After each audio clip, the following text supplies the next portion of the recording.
உலகெங்கும் உள்ள ஜி தமிழ் நேயர்களுக்கு காலை வணக்கம். நம்ம இன்னைக்கு பார்க்க போற மருத்துவம் நீர்க்கட்டுன்னு சொல்லுவாங்க. நீர்க்கட்டுனா காலுக்கு மேல முட்டியில முழங்காலில் வீக்கம் தனியா தொங்குன மாதிரி இருக்கும்.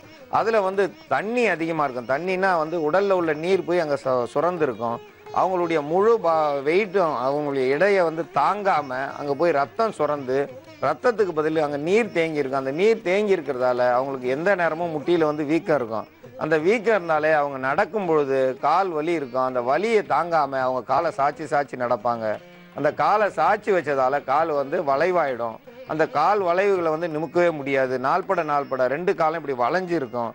அவங்க பார்த்தீங்கன்னா நடக்கும்போதே இப்படி மாற்றி மாற்றி வில்லு வடிவில் நடப்பாங்க. அவங்களுக்கு அந்த வலி சரியாகாது. எந்த ஒரு ஊசியை போட்டாலும் அந்த வலி கொஞ்ச நேரத்துக்கு கேட்கும். அதுக்கப்புறம் மீண்டும் வலி வந்துடும். சில கிராமங்களில் அதில் பைப் மாதிரி வச்சு உறிஞ்சு எடுக்கிறாங்க. சில இடத்துல ஊசியை போட்டு அதில் இருக்க நீர் எடுக்கிறாங்க. அது பிசின் மாதிரி வரும். அது கொஞ்ச நாளுக்கு அடுத்து மீண்டும் வந்துடும் அந்த வலி. அதெல்லாம் சரியாக்கணும்னா அதுக்கு முக்கியமாக மருந்து எருக்கை இலை. இந்த எருக்கை பயன்படுத்துவாங்க. எருக்கை பயன்படுத்தும் பொழுது அந்த நீர்க்கட்டுக்கு சரியான மருந்து.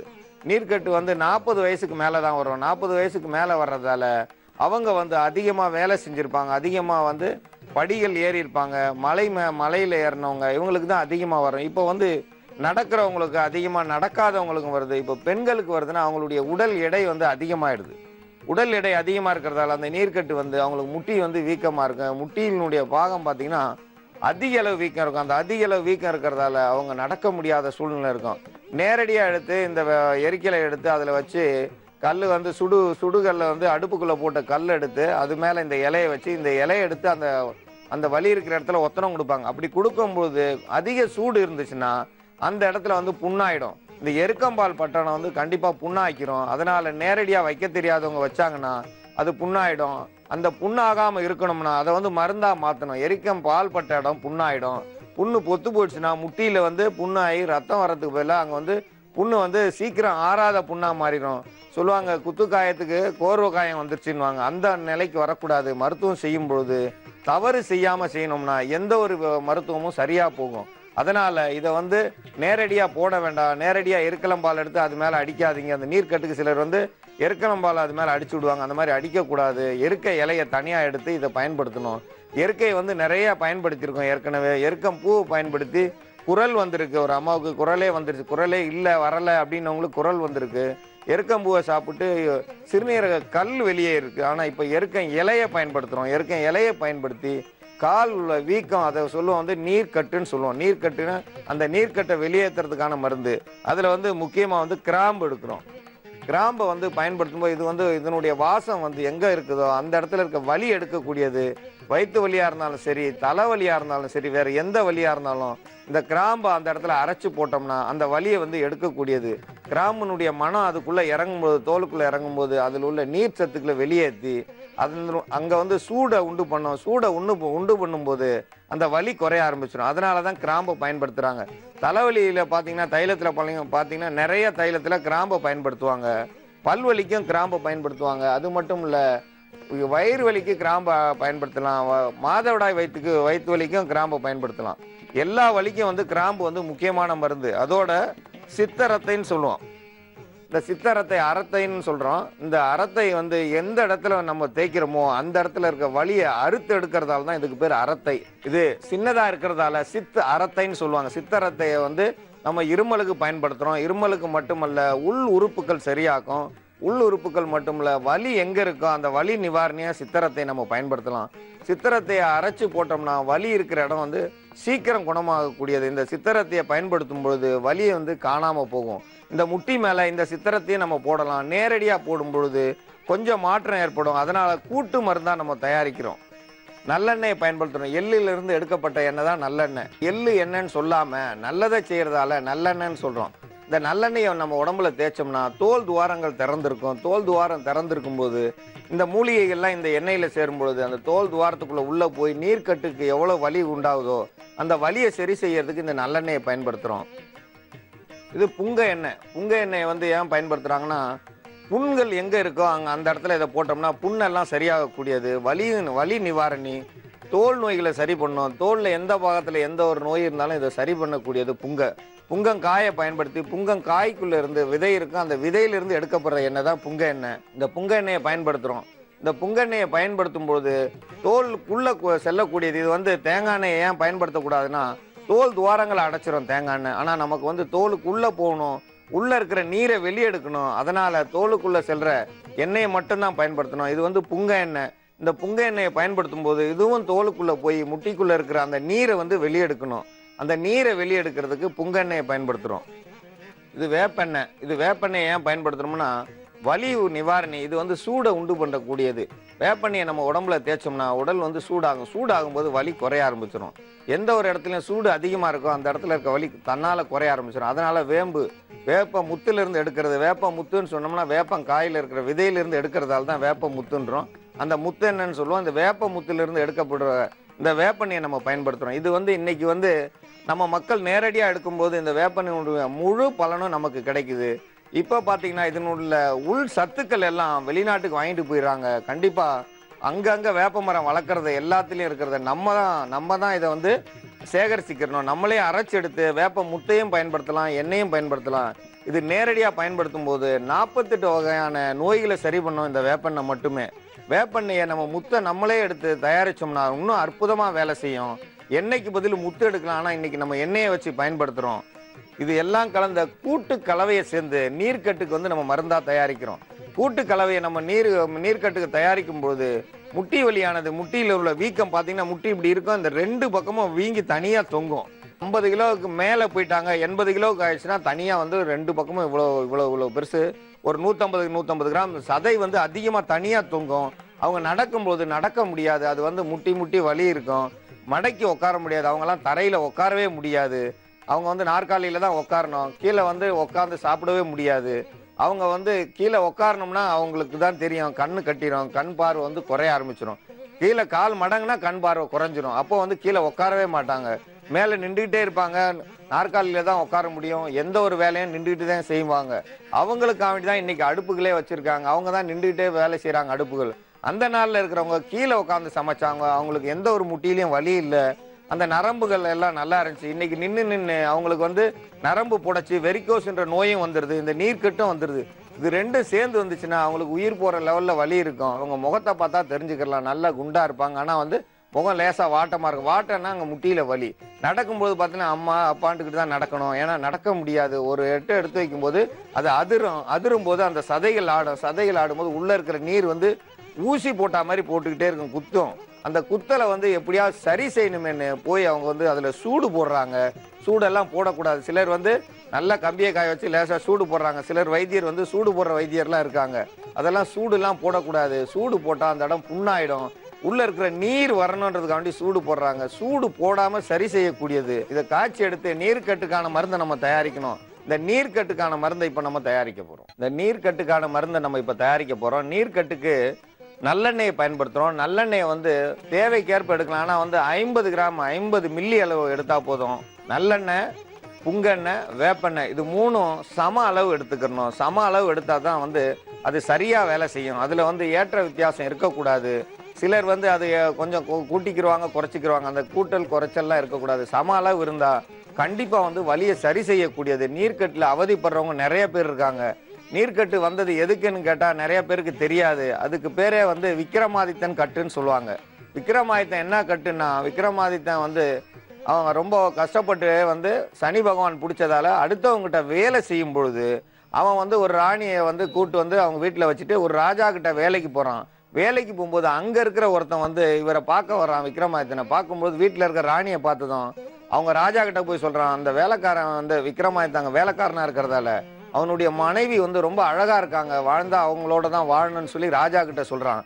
அப்போ இதே மாதிரி ஒவ்வொரு வேலையா அந்த விக்ரமாதித்தனுக்கு செய்ய முடியாத வேலையை கொடுக்குறாங்க. கொடுக்கும்போது 6 பெண்களை கொண்டு வந்து வச்சிருக்கிறான் விக்ரமாதித்தன். 6 பெண்களை எப்படியாவது அடைஞ்சாகணும்னு அந்த ராஜா வந்து எட்டி பார்த்துட்டு வீட்டுக்குள்ள நுழைவான். வீட்டுக்குள்ள நுழையும் போது அந்த பாம்பு வாசல்ல இருந்து அந்த காலில் வந்து விஷம் பாஞ்சிருது. அந்த விஷம் பாஞ்சு உருளும் பொழுது விக்ரமாதித்தன் அந்த பாம்பு சொல்லுது, இந்த நம்ம ராஜா வந்தாரு, அவருக்கு வந்து விஷத்தை பாய்ச்சிட்டேன் அப்படின்னா உடம்பு பூரா இல்லை, அவர் முட்டியில மட்டும் பாய்ச்சுங்க அப்படின்னு சொல்லி நிறுத்துது. அந்த முட்டியில வீங்கி இருக்கிறதுக்கு பேர் தான் நீர்க்கட்டு. அது விக்ரமாதித்தன் கட்டுன்னு அர்த்தம். கெட்ட எண்ணத்துல யார் வீட்டுக்குள்ள ஒருத்தன் போனாலும் அவனுக்கு வந்து அந்த நீர்க்கட்டு வரும்ன்ற ஒரு ஐதீகம் உண்டு. அந்த நீர்க்கட்டுக்கான மருந்து தான் இப்ப நம்ம பாக்குறோம். ஏற்கனவே வந்து நம்ம நல்லெண்ணெய் ஊத்திட்டோம்.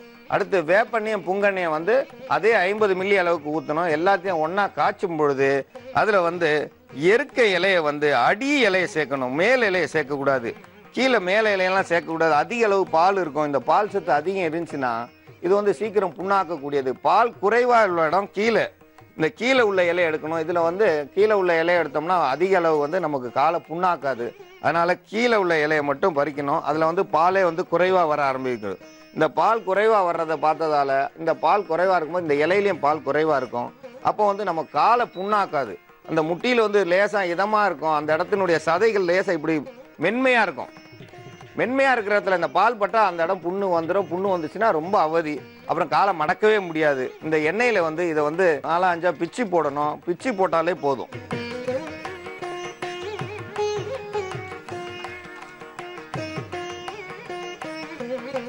அதோட சேர்த்து சித்திரத்தை வந்து நம்ம இடிச்சு எடுத்து வச்சிருக்கோம், நல்லா பொடி பண்ணி வச்சிருக்கோம். சித்திரத்தையில வந்து ஒரு 10 கிராம் அளவுக்கு எடுத்துக்கிறோம். சித்திரத்தை 10 கிராம் எடுத்தா போதுமானது.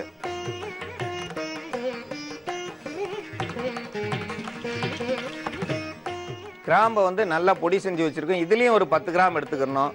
கிராம்பையும் 10 கிராம் எடுத்து இந்த எண்ணெயில நம்ம காய்ச்சும் பொழுது அதனுடைய நிறமும் அதனுடைய மனமும் வந்து வேற மாதிரி இருக்கும். அந்த கிராம்பினுடைய மனம் சேரும் பொழுது சித்திரத்தையில ஒரு மனம் இருக்கும், இந்த கிராம்பினுடைய மனம் இருக்கும். இந்த எரிக்கலையில வந்து அந்த பாலினுடைய தன்மையை குறைக்க ஆரம்பிச்சிடும்.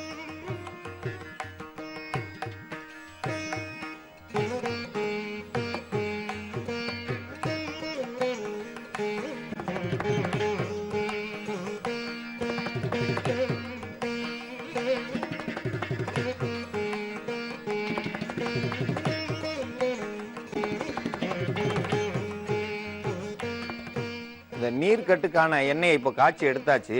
இந்த எண்ணெயும் மனம் பார்த்தீங்கன்னா அவ்வளவு நல்ல ஒரு நிலையில இருக்கு. இது வலி போகக்கூடியது. தலைவலி முதல் கொண்டு போயிடும். இதில் தேய்ச்சோம்னா லேசாக தொட்டு வச்சா போதும். நல்லா சூடாக இருக்கு. நல்லா சூடாக இருக்கிறதால இதனுடைய எண்ணெயை வந்து எடுத்து அந்த முட்டியில் உள்ள வீக்கம் இருக்கும், நம்ம முட்டி மடக்கில் உள்ள வீக்கத்தில் வந்து லேசாக தடவுனா போதும். தேய்க்கக்கூடாது, தேய்க்கவே கூடாது. லேசாக தடவுனா போதும்.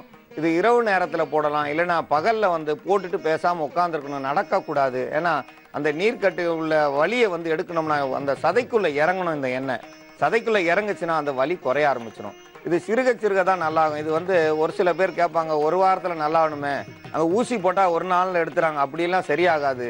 இது குறைஞ்சது வந்து 2-3 மாதம் போடணும். 2-3 மாதம் போட்டால் தான் அந்த வலி சரியாகும்.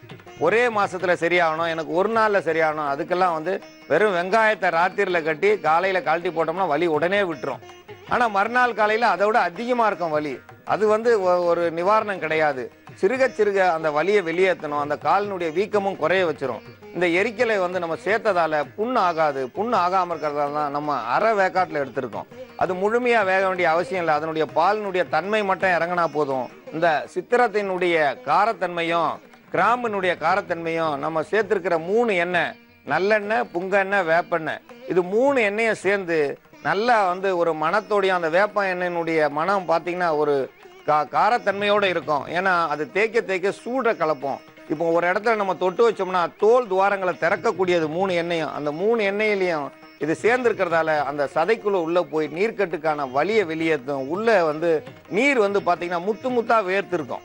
காலில் மடக்கி நீங்கள் மருந்தை போட்டுட்டு நீங்கள் உட்காந்துருந்தீங்கன்னா, வெயிலில் உட்காந்துருந்தீங்கன்னா முத்து முத்தா வேர்த்து அந்த நீர் வெளியே வர ஆரம்பிச்சிடும். வலி வரும்பொழுது அந்த வீக்கம் குறையும். வீக்கம் குறையும் போது கண்டிப்பாக வலி குறைஞ்சிரும். வலி குறையிறதால அவங்களுக்கு அந்த நீர்க்கட்டு மீண்டும் வராது.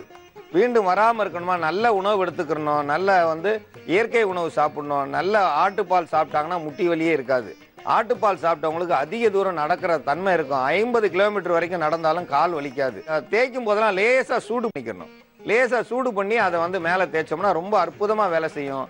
அந்த குளிர்ந்த நேரத்தில் தேய்க்கக்கூடாது. நல்ல சூடான நேரம், வெயில் நேரத்தில் தேய்க்கணும். மத்தியானம் ஒரு 12-1 மணிக்கு தேய்ச்சாங்கன்னா அவங்க கால் வீக்கம் வந்து குறைய ஆரம்பிச்சிடும். அவங்க வந்து சர்வசாதாரணமாக காலை மடக்கி உட்காரலாம். காலை மடக்கும் போது வலி இருக்காது. வலி இருந்த இடம் உள்ள அந்த வலி இருந்த இடம் முழுவதும் ரணமாக இருந்திருக்கும். அந்த ரணம் வந்து உள்ள குறைய ஆரம்பிச்சிடும்.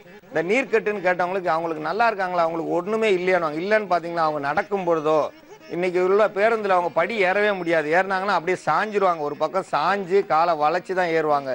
ஏன்னா அந்த கால் வலிக்கு தக்கன அவங்க நடக்கணும். அப்படி வலிக்கு தக்கன நடக்கும்போது முட்டியினுடைய வீக்கம் சரியும். அந்த சரியும் போது கால் வளையாதான் ஆரம்பிக்கும். வளைஞ்சு வளைஞ்சு கால் வளைந்த காலாவே இருப்பாங்க.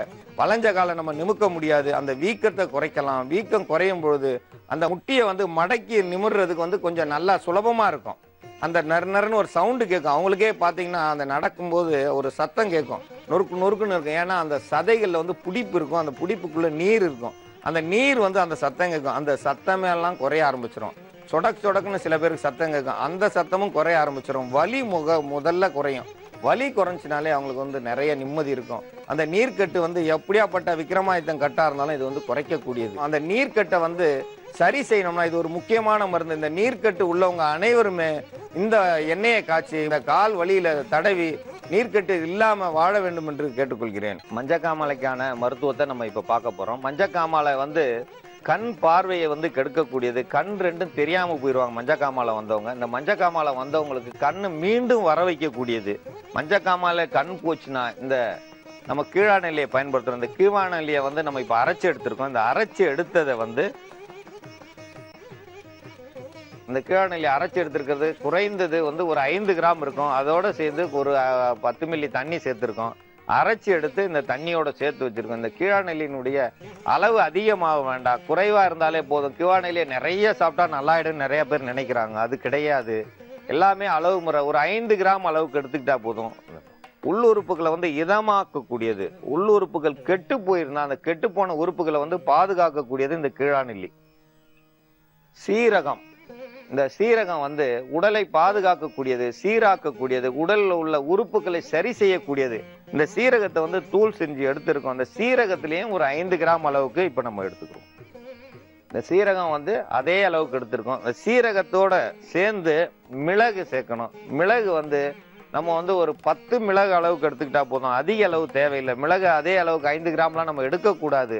10 மிளகு இருந்தா பகைவனையும் விரட்டலாம். அதே மாதிரி நம்ம உடல்ல பகைமையை செய்யக்கூடிய இந்த மஞ்சக்காமாலையினுடைய தன்மையை விரட்டுறதுக்கு இந்த மிளகு 10 மிளகு எடுத்துக்கிறோம். ஆவாரம் பூ. இந்த ஆவாரம் பூ தூள் செஞ்சு வச்சிருக்கோம். இதுல ஒரு 5 கிராம் எடுத்துக்கிட்டா போதும். ஆவாரம் பூ ஒரு 5 கிராம். ஏன் 5 கிராம் எடுத்துக்கிறோம்னா அளவுக்கு அதிகமா சாப்பிட வேண்டாம். எதுவா இருந்தாலும் அளவுதான். அளவோட இருந்தா எல்லாமே நல்லதை செய்யும். அளவுக்கு மிஞ்சினா அமிர்தமும் நஞ்சாகும். அதனால எதை சாப்பிட்டாலும் அளவோட சாப்பிடணும். இந்த ஆவாரம்பூ நம்ம காப்பாத்துதுன்றக்காண்டி ஒரு சில பேர் 100 கிராம சாப்பிட்டா 50 கிராம் சாப்பிட்டானு வேணாம், 5 கிராம் சாப்பிட்டா போதும். ஒரு துளி தொட்டாலும் அது நல்லதை செய்யக்கூடியது, அது நல்லதைத்தான் செய்யும். அதனால ஆவாரம்பூ 5 கிராம் போதுமானது. இதுல நம்ம ஆட்டு கோமியம் சொல்லியிருக்கோம். இந்த ஆட்டு கோமியத்தை 50 மில்லி சேர்க்கணும். ஆட்டு கோமியத்தை ஒரு 50 மில்லி சேர்த்தா போதுமானது. 50 மில்லி இருந்தா போதும். 1/2 லிட்டர் குடிக்கிறவங்களா இருக்காங்க. ஏன்னா எனக்கு மஞ்சக்காமாலை நான் ஏதாவது ஒன்று ஆயிடணும் இறந்துருவணும்னு நினைச்சு 1/2 லிட்டர் கோமியம் குடிக்கிறவங்களாம் இருக்காங்க கிராமத்துல. ஏன் அவ்வளவு குடிச்சேன்னா எப்படியாவது தப்பிக்கணுமே, தப்பிக்கிறதுக்காண்டி நம்ம குடிக்கணும். அதனால 50 மில்லி சேர்த்தாலே போதுமானது. இதோட சேர்ந்து பால் ஒரு 150 மில்லி பால், ஆட்டுப்பால் சேர்க்கணும். 150 மில்லி ஆட்டுப்பால் சேர்த்தோம்னா அந்த எந்த ஒரு மனமும் இருக்காது, எந்த ஒரு ருசியும் இருக்காது. அந்த உள் உறுப்புகளுக்கு சுகமா இருக்கும். இப்ப எல்லாம் கலந்த கலவைய நம்ம இன்னைக்கு இப்போ ரெடி பண்ணி வச்சிருக்கோம். இது மஞ்சக்காமாலைக்கான மருத்துவம். மஞ்சக்காமாலைக்கான மருத்துவம். இதை யார் வேணாலும் குடிக்கலாம்.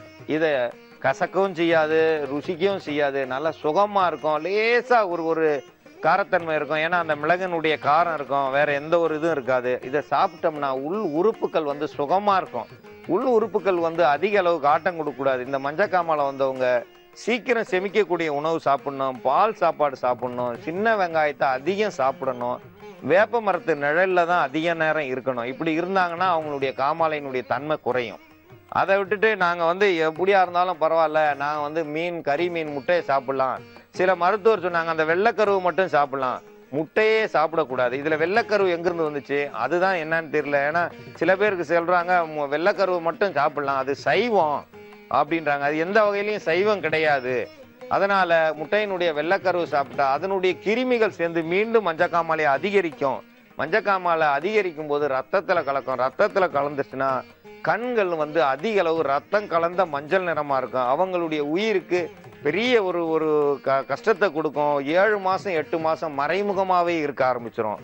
ஒரு சில பேருக்கு மஞ்சக்காமலை வந்தா 3 நாள்ல சரியாகும். ஒரு சில பேருக்கு மஞ்சக்காமலை வந்தா 15 நாள்ல சரியாகும்.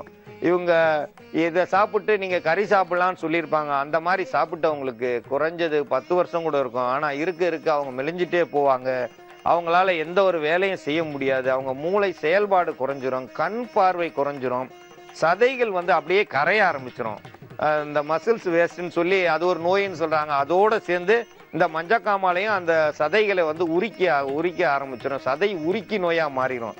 மஞ்சக்காமாலை வந்து எந்த ஒரு ரத்தத்தையும் ஏற்றுக்கொள்ளாது. நீங்க போய் மருத்துவமனையில போய் புதுசா எனக்கு ரத்தம் 2 பாட்டில் ஏற்றணும்னா அந்த அவங்களுக்கு வந்து மஞ்சக்காமாலை இருக்கிறவங்களுக்கு ரத்தமே ஏற்ற மாட்டாங்க. ஏன்னா எந்த ரத்தம் போனாலும் அந்த ரத்தமும் மஞ்சக்காமாலை ஆயிடும். அதனால இது ஏத்தியும் புண்ணியம் இல்லை. நீங்களா போய் ஏதாவது வைத்தியம் செஞ்சுக்க, எங்கேயாவது கிராமத்துக்கு போங்கன்னு அனுப்பி விட்டுருவாங்க. ஆனா நகர்ப்புறத்திலே இருந்தா அவங்களுக்கு வந்து இன்னைக்கு மாறுறதுக்கான வாய்ப்பு 99% கிடையாது. எங்கேயாவது இருந்தா அது அதிசயம்தான். ஏன்னா நாட்டு மூலிகை மருத்துவத்துல தான் இந்த மஞ்சக்காமாலை சரியா இருக்க தவிர இன்னைக்கு எந்த மாத்திரை போட்டாலும் தடுக்க முடியாது. இது இன்னைக்கு இதனுடைய மதிப்பே வேற. இதை வந்து வீட்டுல உட்காந்து நான் செஞ்சு கொடுத்தா என் வீட்டுல குறைஞ்சது ஒரு நாளைக்கு 100 பேர் வந்துருவாங்க. என் கிராமத்துல மலையோரம் இருந்தாலும் தேடி வருவாங்க. ஏன்னா உள் உறுப்புகள் கெட்டு போயிருக்கு, குடிச்சு குடிச்சு குடல் வெந்து போயிருக்கு, குடிச்சு கல்லீரல் மண்ணீரல் கெட்டு போச்சுனாலும் இது சரி செய்யும். கல்லீரல் மண்ணீரல் கெட்டு போனாதான் வயிறு ஊதிட்டு வரும். வயிறு ஊதிட்டு வருதுன்னா உள்ள வந்து கெட்டு போயிடுச்சுன்னு அர்த்தம். ஏங்க உடனே வயிறை குறைங்கன்னு சொல்லி ஒருத்தர் வந்து கயிறை போட்டு இருக்குனாப்புல போட்டு துணியை போட்டு கட்டுறாரு. துணியை போட்டு கட்டினாலும் உள்ள வீங்கிட்டு தான் வரும். வீங்கிட்டு வர்றது நல்லானா உள் உறுப்புகள் வந்து குணமானா திருப்பி மீண்டும் பழைய நிலைக்கு போகும். உள் உறுப்புகள் கெட்டு போனா அது வந்து வீங்கி அழுகி கீழே ஒழுகி ஆகணும். அப்போ வீங்கின இடம் வெடிக்கத்தான் செய்யும். அதனால அந்த உறுப்புகள் கெடாம இருக்கணும்னா இது ஒரு சிறப்பான மருந்து. இது யாருக்கு கொடுக்கலாம்? குழந்தைகளுக்கு ஒரு 50 மில்லி கொடுக்கலாம். இந்த பால்ல இருந்து குழந்தைகளுக்கு மஞ்சக்காமாலை வந்துச்சுன்னா இது 50 மில்லி கொடுக்கலாம். பெரியவங்களுக்கு வந்து 250 மில்லி வரைக்கும் கொடுக்கலாம், தவறு கிடையாது. 150 மில்லி அளவுக்கு இப்ப நம்ம தயாரிச்சிருக்கோம். ஏற்கனவே ஒரு 200 மில்லி அளவுக்கு இருக்கு. இந்த 200 மில்லி அளவுக்கு இருக்கிறத ஆண் பெண் ஒரு 15 வயசுல இருந்து 60 வயசு பெரியவங்க யார் வேணாலும் சாப்பிடலாம். மஞ்சக்காமாலை வந்தவங்க தான் சாப்பிடணும்னு இல்லை. நம்ம சாப்பிட்டோம்னா நமக்கு காமாலை வராது. அதனால வருமுன் காப்பாவே இதை சாப்பிட்டுக்கலாம், தவறு கிடையாது. இந்த மருத்துவத்தை எல்லாரும் செய்து பயன்பெற வேண்டும் என்று கேட்டுக்கொள்கிறேன்.